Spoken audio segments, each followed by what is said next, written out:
Did your earmold tubing crack? Let's try and see if we can fix this on our own.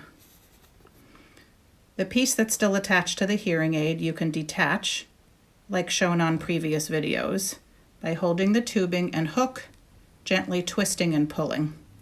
Set those aside, and now let's get to work at removing the broken piece of tubing in the mold. At home, you may have a small eyeglass screwdriver. You may have a paper clip. Any color will do. Try inserting the sharp end of the screwdriver in to the tubing with leverage. See if you can pull the remainder of the tubing out.